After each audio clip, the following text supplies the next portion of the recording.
What's up, guys? Welcome to my channel. You're very welcome. Whose phone is that? I just had a phone ring and it's not mine. Anyway, welcome to my channel. I feel like that's so cliche on YouTube. Hi guys, welcome to my channel. But it's important for you to know that you're welcome. Your presence is highly appreciated. Thanks for clicking on this video, and I hope you enjoy the content that I have for you. So today I basically want to do a little bit of a chit chat on how I got into ministry and what the journey has been like so far. And well, I do understand that one of the core purposes of every Christian on earth is to be a light, and that basically means that in the way you live your life, you lead other people to Christ. You know, when they see you, they see him in you and they want to know him more. And so in one way or another, we are all called to minister.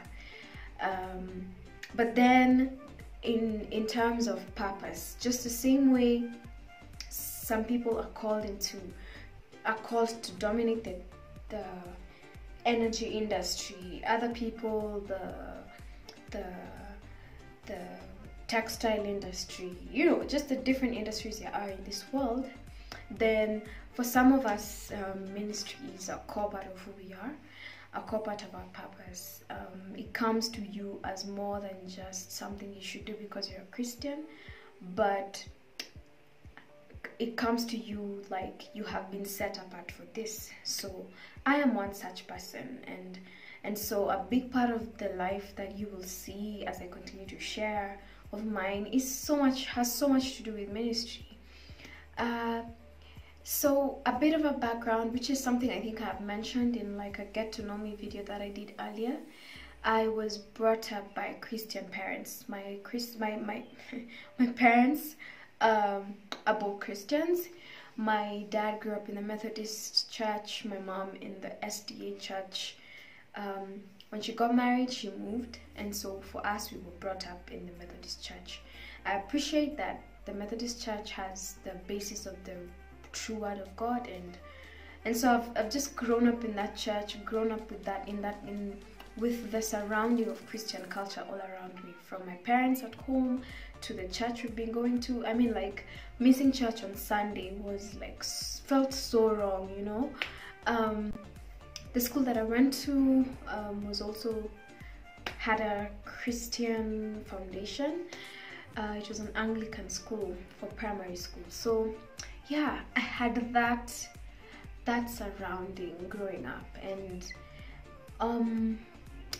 you know, when as a child your background really affects so much about what you become. Pardon me.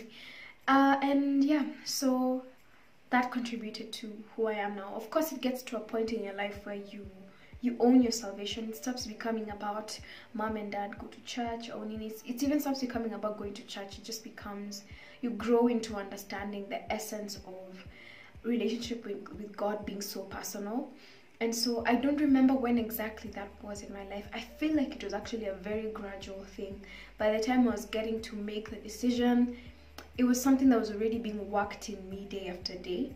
I was learning more and more about grace, and I was learning more and more about personal relationship with God, and just decided to seal that deal and make it make it the core of who I am. Yeah, so that background, being called into ministry, just begins with relationship, you know. And sorry if you hear background noise, there's a jungle going on. On the other side, my gifts were also budding as a child in these different environments, in school and church. And I discovered my gift in music, I discovered my gift in writing. In high school, I discovered my gift in writing. Music began like way back when I was a child, because my parents have like really good taste in music, and so I grew up listening to like amazing music from legendary musicians, the Kenny Rogers, Ron Kenoly, Dolly Parton, Celine Dion, all those. And I used to do a lot of copy pasting. You would be shocked that at the kind of music I listen to even now, because it is so etched in me. And plus I'm an old soul, so some of the music I listen to, you'd be shocked to hear me singing them word for word. But yeah, from way back I used to listen as my parents listened, and I just developed a rich ear for music, and it also happened to be something that I began to grow in and began to be interested in. And so I had to break through a lot to now begin to use that gift, because I grew up a very shy child. I just generally have a shy personality to date. If you've met me in person, you probably know how awkward I can be, because I'm shy. And yeah, so yeah, I've just rushed through the background. So yeah, that background really helped.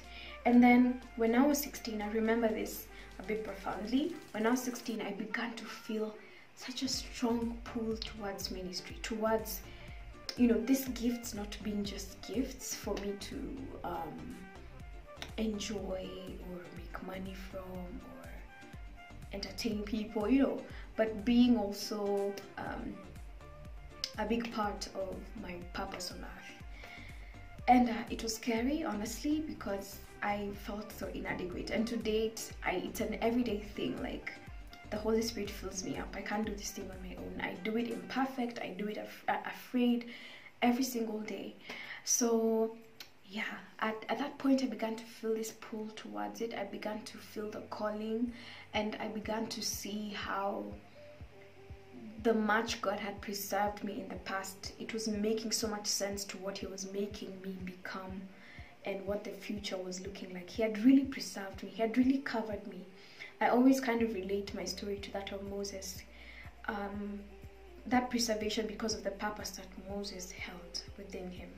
So God really preserved me and protected me from a lot growing up. Probably as you go along, you get to know more and more.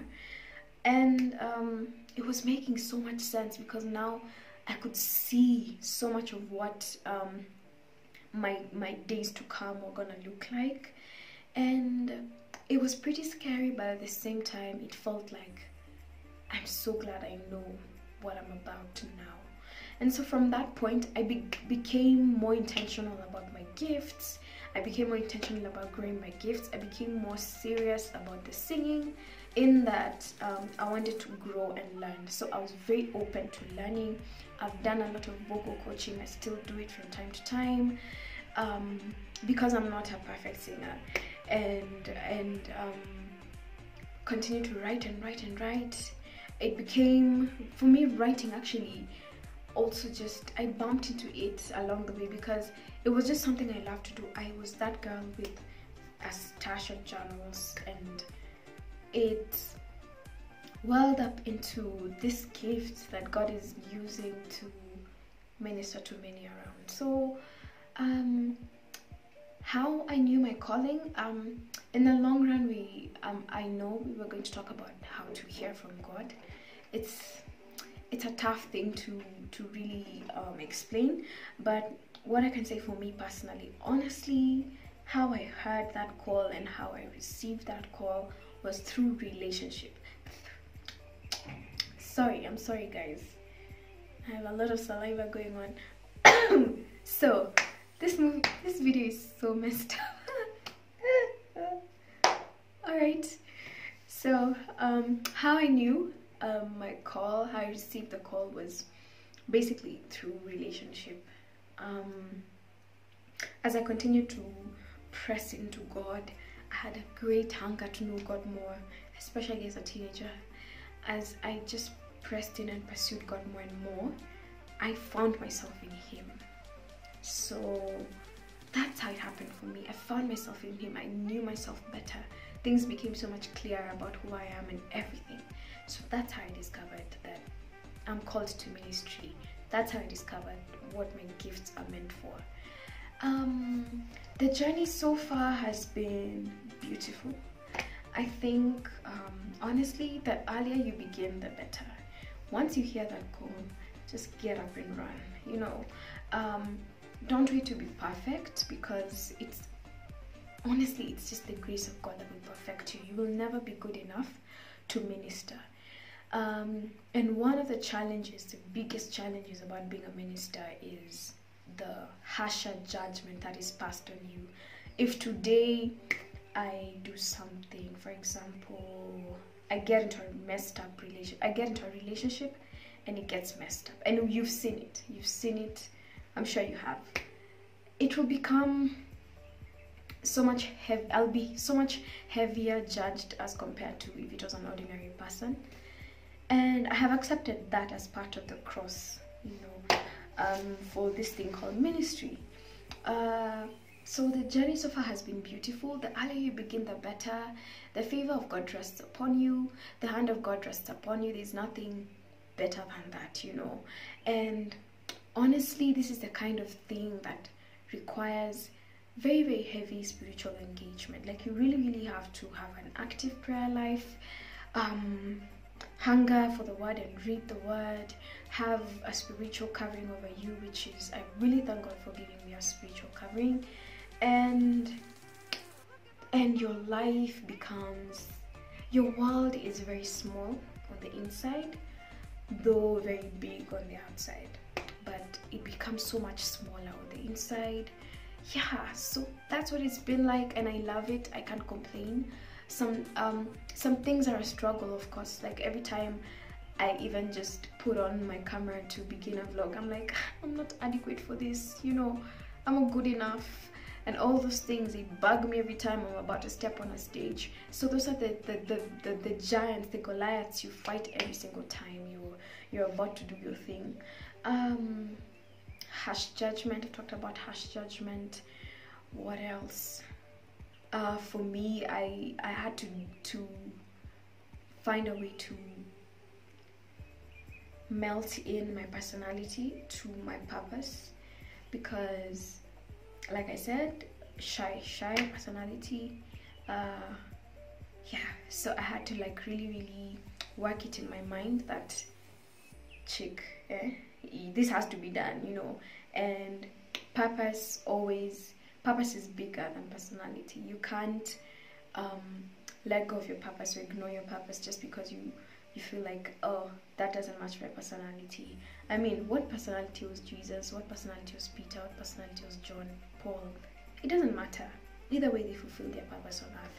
So I had to like work that in my mind and make myself understand, you know what? God gives you the grace. He perfects you. That's your thorn in the flesh, but you're gonna get it. You're gonna pull through. And another thing that really comes with the life of any Christian, but as a minister, a lot of opposition happens. A lot of spiritual opposition, a lot of even physical opposition, like just people not liking you or being on your case or whatever. And you have to be a fighter. When you're a minister, there are no chances. So I don't even really know why I felt the push to share this, but I think being such a core part of my life, and probably this being my channel, anyway, I'm just sharing, and I hope that it does something for you, helps you something. Someone out there probably called to ministry, or someone out there who doesn't understand the ministers. And what is ministry, by the way? Ministry is basically, I think I've already explained that. Do I need to say it again? But yeah, it's just having that set purpose on your life to share the word of God through your gifts. Most of the time it will be preaching, teaching, singing, writing, all those things. So and there's a difference between ministry and fame. Why? Because not all ministers are called into big influences which call for fame, T.D. Jakes is a minister and he's famous. Stephen Furtick is a minister, he's a pastor and he's famous. Laura is a singer and is singing beyond the circle of church or school or whatever. So ministry doesn't mean fame. Just because you're called to ministry doesn't mean that you're necessarily called to be doing ministry that comes along with fame. I'll talk about fame another day. Actually, yeah, I will talk about fame in the next few videos. Ministry does not really mean that you will be called into the space that comes with fame, because fame comes with some some specifications of the calling. So it's just that my calling has been specified to come with fame, and that's another giant. But yeah, just because you can sing and you've been called into the music ministry, let God lead you into the specification of your gift. Your gift could be set for the confines of your church, for the confines of school missions, all that, because God is the one who knows your ability and your grace. So he will fit you as he sees best. Because I think one of the frustrations that ministers come across is you trying to fit yourself in a space that you don't belong. I hope this is not used against me, but I learned over time that the specification of my calling does not so much fit into school missions. And I know that's arguable, because someone else will feel like, hey, if you're a minister, hey, you can't limit, you have to minister everywhere, you can't choose where to minister and all those things. Yeah, you can't choose, but there's so many people in this world, you know, so many people that God is using, and everybody's gift has been specified to a particular place. There's a point in my life I even felt like I wasn't called to be a performing artist, just a recording artist, but that was just me battling with my own issues of feeling shy and feeling inadequate, which I have fought through.